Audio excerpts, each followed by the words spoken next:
like, and by the way, you definitely can push back on my ideas. I love it.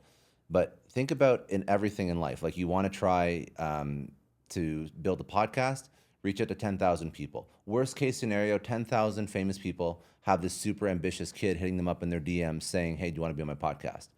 That's the worst possible scenario. True. So Yeah, asymmetric upside is meaning literally the upside has unlimited potential and the downside is virtually nil. It's asymmetric. Yeah. Because, for example, here, a different example would be like if you're going to put money on black, well, there's upside, which you could win, or there's downside, which you could lose. So there's like objectively, I mean,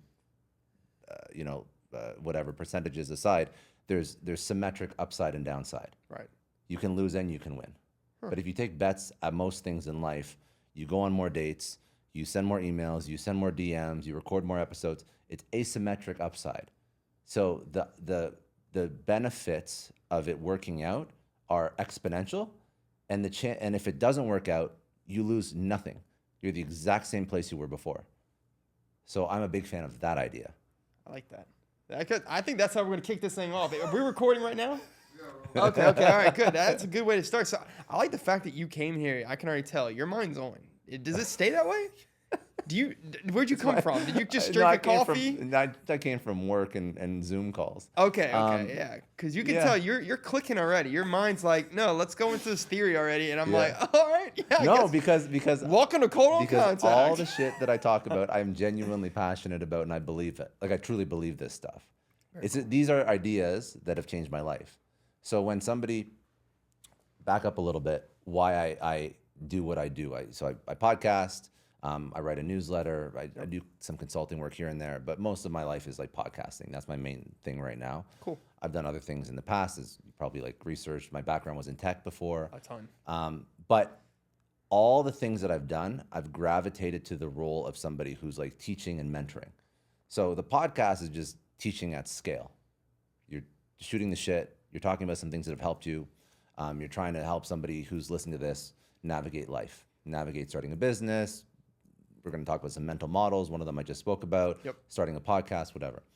But I love being in the having the privilege of sitting across from people who have figured out how to navigate their own business and their own life, because I do this, as well, and being able to teach some of those lessons to people who are listening. But also, like, what lights me up truly is if I figured something out and it's helped me a lot, and then somebody who's like really reminds me of me 5 years ago or 10 years ago at whatever it is they're doing is struggling with the same shit. And I could be like, yo, take this idea, apply it. It's going to cause you, it's going to save you a lot of stress and a lot of anxiety. It's going to take you from where you are, point A to point Z.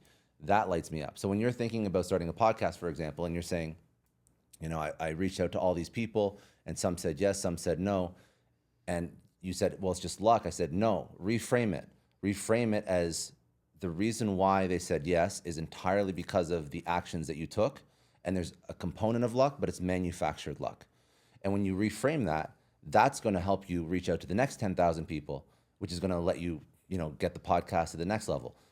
And because I figured that out myself through like trial and error and ultimately like struggling a lot with my own show, I don't know, that's where I enjoy to spend a lot of my energy. So you said, like, are you, where'd you come from? Did you drink a coffee? No, I just genuinely get fucking psyched if I figure something out that I like hopefully can help you.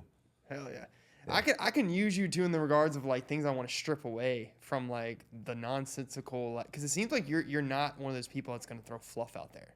No. Like, you've been through the grit. You see what I'm saying? That's one of the reasons I like when I was reading about you. I was like, a lot of your stuff is macro. Like, so many podcasts, so many guests, so many different feats. Like, okay, cool. Like, let's start going through the things that you're like, Chris, don't waste your time down these roads. That's a lot of my questions that I even fine tune. I'm like, hey, like, let's start stripping away a lot of the things that I'm probably going to do in the next year. You're like, Chris, don't waste your fucking time with that, But so that's interesting because on one side you have macro, so do more. Yep.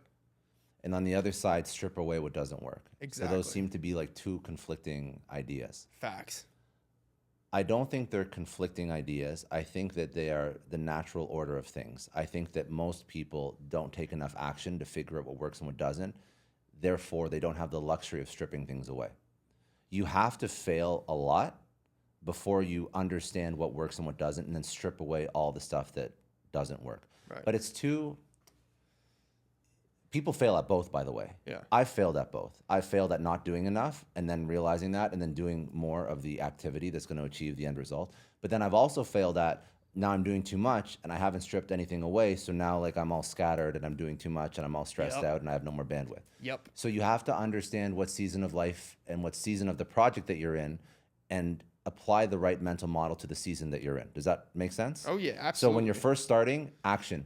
Fuck stripping anything away. There's nothing to strip away. You have no idea what you're doing. When you're first starting, do an incredible amount of things, tasks, do more, try different formats, reach out to 10,000 people, do all these different show formats. You're doing an interview style, do a debate style, do a solo style, post, content across every single social platform, see which one hits, see which one doesn't. Just do more.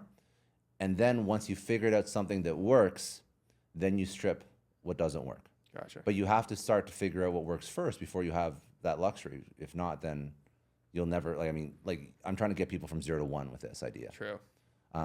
So yes, you're right on both points. You do have to start, do a lot more. For example, for context, I have about 8,000 or 9,000 videos on YouTube, not all public anymore, but just to show you like all the different iterations of content, of podcasts. I've had multiple podcasts, multiple newsletters, and I've killed a lot of it, and I've stripped a lot away. But I wouldn't know what to strip away unless I posted whatever, 4,500 times on Instagram and 8,000-9,000 videos on YouTube, et cetera, et cetera. So that allows me to know what to keep and what to get rid of. Was there something though when I said that though, when we talk about stripping, was there something you were doing that you recognized even right now when I asked you that question? You were like, oh, yeah. Man, this thing actually, Chris, I'm going to be honest with you, this was really hindering me. And I had a lot of people tell me, like successful people tell me, you got to do this. And you were like, actually, no, like that was a waste of time for me. Because I guarantee there was that one heel that you had where somebody was giving you bad advice and you're like, buddy, like stop. Like that's not what we're about anymore, right? Yeah. So doing too much and taking too much on is it's pretty common for ambitious people. Right. So I know that when I take too much on, my work suffers. And if you take too much on, like so say I'm doing the podcast. I also have a marketing agency that I run. Yeah. I do some consulting, and then I get all these other cool opportunities because people find me. They're like, hey, do you want a joint venture on this thing or that thing? And I get so excited about it, and I have FOMO about the opportunity. So I say yes, and I jump on calls, and I like brainstorm, okay, so how do I do this, even though I'm already working like 200 hours a week? How do I do like an additional thing? And I have to catch myself. And I think that this comes back to an idea I just mentioned, which is advice. All advice works at some point. Well, all good advice works at some point, but you have to understand which season you're in. So for the longest time, like when I was starting the podcast and I wasn't making any money with it, I said yes to everything. So I said yes to every opportunity, every speaking gig, every joint venture, every do this webinar with my community, every fly out here and speak in front of this group of 10 people. Like I said yes to everything because I wanted to get my name out there more.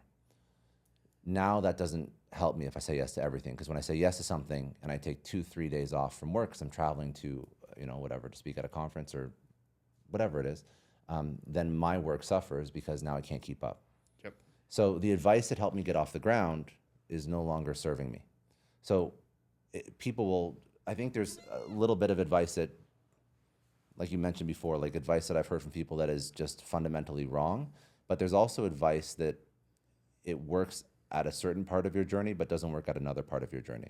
Another thing, one piece of advice that I think is fundamentally wrong, which a lot of people sort of, preach, is diversify. Like have multiple streams of income, have, whether or not it's with your business or invest in all these different types of opportunities, put money in crypto and real estate and stuff. Mm-hmm.